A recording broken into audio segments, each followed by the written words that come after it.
Salut à toi, aujourd'hui on va parler de comment bien gérer la prise de poids. Parce qu'une prise de poids, ce n'est pas seulement physique, ça demande aussi un changement mental sur notre perception de soi. Étant un objectif de prise de masse en ce moment, je sais que je vais prendre sans doute un peu plus de pourcentage de masse grasse, que mon physique va changer, mais ce n'est pas facile tous les matins de voir son physique changer. C'est vrai qu'il y a des matins où je me vois dans le miroir et je m'aime moins.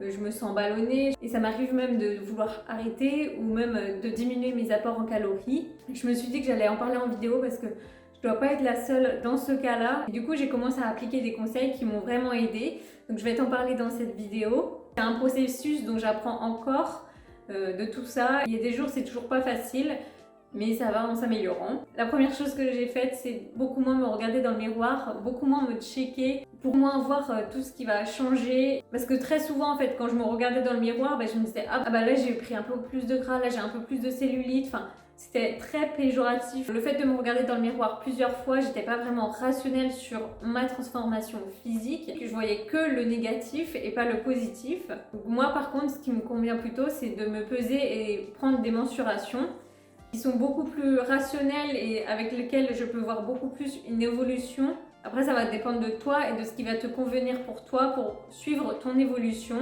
Si la balance, ça te crée des angoisses à chaque fois que tu montes dessus, il vaut mieux éviter de se peser tous les jours ou plusieurs fois dans la semaine. Le deuxième conseil, ça va être de parler, de t'exprimer sur tes ressentis, sur comment tu te sens à des personnes proches qui connaissent tes objectifs. Si tu n'as pas de personnes proches à qui en parler, tu peux aussi également écrire tous les jours comment tu te ressens dans un journal, les choses positives, les choses négatives. Et ça permet vraiment d'extérioriser ce qu'on ressent et ne pas le garder pour soi. Moi, j'ai vraiment trouvé quelque chose de positif à faire ça, car en fait, ça me permettait vraiment de m'exprimer et de revoir après, plus tard, une fois que j'étais un peu moins peut-être émotionnelle et trouver un peu plus de rationnel dans tout ce que j'écrivais ou même quand j'exprimais avec quelqu'un, ça me faisait du bien de le dire pour avoir également un avis extérieur, pour avoir possiblement des pensées beaucoup plus positives et avoir un peu plus de recul sur ce que je ressens et sur le processus que je suis en train de faire. Le troisième conseil qui n'est pas si simple que ça, c'est de ne pas faire attention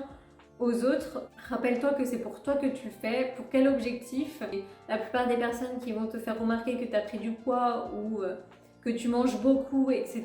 La plupart du temps, ça va être des personnes qui te connaissent pas vraiment et qui connaissent pas tes objectifs. Donc il faut pas que tu fasses attention à eux.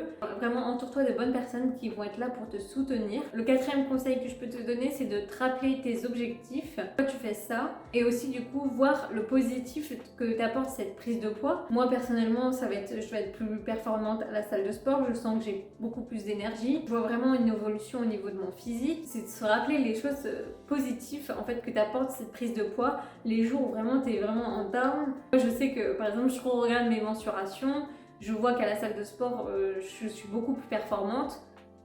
Ça va mieux. Je sais que c'est positif et vraiment je suis beaucoup mieux comme ça qu'avant quand j'étais vraiment mince. Et du coup je me rappelle aussi des choses négatives. Par exemple, j'avais vraiment souvent froid, j'avais pas envie d'aller à la salle beaucoup plus souvent parce qu'on a tendance à vraiment se rappeler en fait de choses positives quand on était mince. Quand j'étais mince, j'étais quand même beaucoup mieux physiquement, etc.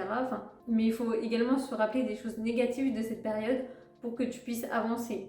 Et le cinquième conseil, c'est d'accepter qu'il y a des jours où tu vas pas te sentir très bien, tu vas pas te sentir bien dans ton corps, que c'est pas facile, que c'est comme ça, que c'est le processus. Si tu souhaites atteindre ton objectif, il faut passer par là.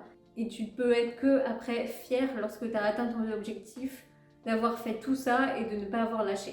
Donc voilà pour ces 5 petits conseils qui j'espère vont pouvoir t'aider à accepter cette prise de poids, bien la gérer. Si tu souhaites avoir des recettes de prise de masse, j'ai créé un e-book qui sera dans la description. N'oublie pas de liker, de t'abonner et dis-moi en commentaire si toi aussi tu as d'autres conseils qui pourraient m'aider et voire aider d'autres personnes à mieux gérer cette prise de poids. Et je te dis à plus.